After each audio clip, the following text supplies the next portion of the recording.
সমাগত 2026 বিধানসভা নিৰ্বাচন মুছলমান বিএলৰ নামকৰ্তনক লৈ এতিয়া বিতৰ্কৰ সৃষ্টি হৈছে। নামকৰ্তন কৰা হৈছে 13 জন মুছলমান বিএলৰ আৰু এনে ঘটনা সংঘটিত হৈছে শ্ৰীভূমিত। মুছলমান বিএলৰ নামকৰ্তনক লৈ বিতৰ্ক 13 জনকৈ মুছলমান বিএলৰ নামকৰ্তন। কংগ্ৰেছৰ বিৰুদ্ধে সাম্প্ৰদায়িক ৰাজনীতি কৰাৰ অভিযোগ।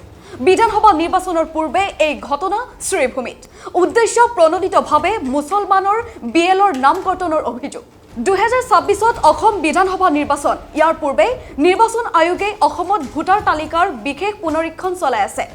ইতিমধ্যে সমগ্ৰ ৰাজ্যতে নিৰ্বাচনী তালিকাৰ বিশেষ পুনৰীক্ষণ পূৰ্ণগতিত চলি আছে। এইবাৰ 13 জনকৈ মুছলমান বিএলৰ নামকৰ্তনক লৈ কংগ্ৰেছ আৰু বিজেপিৰ ৰাজনৈতিক উত্তাপ পৰিলক্ষিত হৈছে। মুছলমান বিএলৰ নাম কটাক লৈ আহি পৰিছে এতিয়া বিভিন্ন প্ৰশ্ন।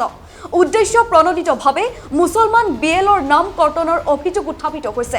এই ক্ষেত্ৰত বিজেপি নেতা সুব্ৰত ভট্টাচাৰ্যই আনিছে আন এক বিস্ফোৰক অভিযোগ যে যিসকল বিএলৰ নাম কটা হৈছে সেইসকল চৰকাৰী কৰ্মী।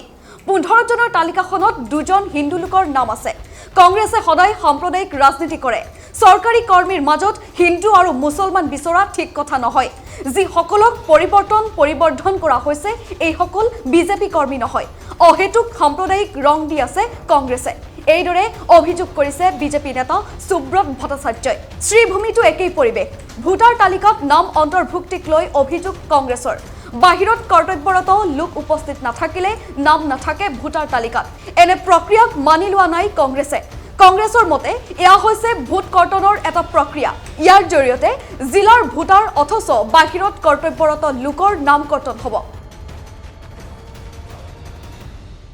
বন্ধুগণ,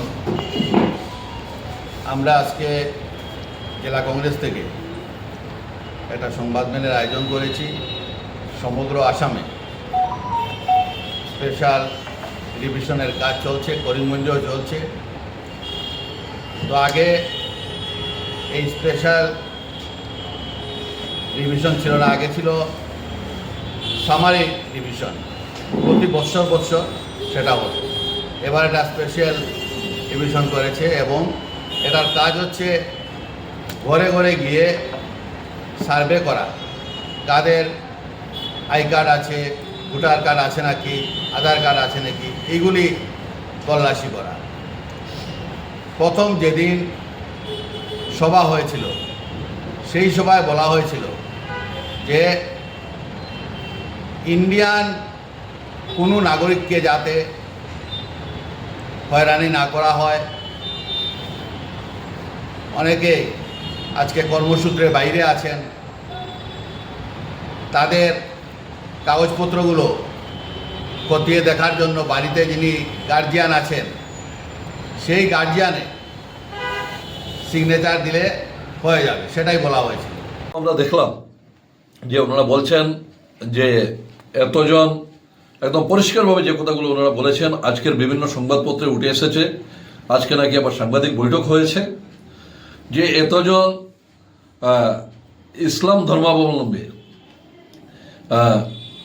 বিএলও সুপারভাইজারকে পরিবর্তন করে এতজন হিন্দু সুপারভাইজারকে ইলেকশন কমিশন মারফত তাদেরকে মনোনীত করা হয়েছে বা তাদের উপরে দায়িত্ব অর্পণ করা হয়েছে। এগুলো কি বক্তব্য আছে? এটা থেকে একটা বিষয় পরিষ্কার আছে যে কংগ্রেস নামক রাজনৈতিক দল আজকের দিনে আর নির্বাচনী ব্যবস্থার উপরে তারা বিশ্বাস রাখেন না বা তাদের সেই নির্ভরশীলতা নেই। তাদেরকে একটি কথা অন্ততপক্ষে মনে করিয়ে দিতে চাই যে আজকের দিনে আসামে ডক্টর হিমন্ত বিশ্ব শর্মা মহাশয়ের নেতৃত্বাধীন বিজেপি সরকার চলছে।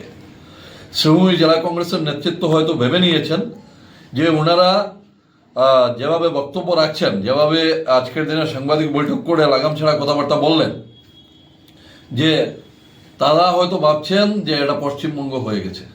পশ্চিমবঙ্গে যেভাবে এসআইআর চলছে আর পশ্চিমবঙ্গের মুখ্যমন্ত্রী একটি নির্বাচিত সরকারের মুখ্যমন্ত্রী, উনি গণতান্ত্রিক ব্যবস্থাকে পঙ্গু করে উনি নিজে এসআইআর এর বিরুদ্ধে, নির্বাচন কমিশন এসআইআর করছে তার বিরুদ্ধে উনি ওইখানে আন্দোলন করছেন, পদযাত্রা করছেন।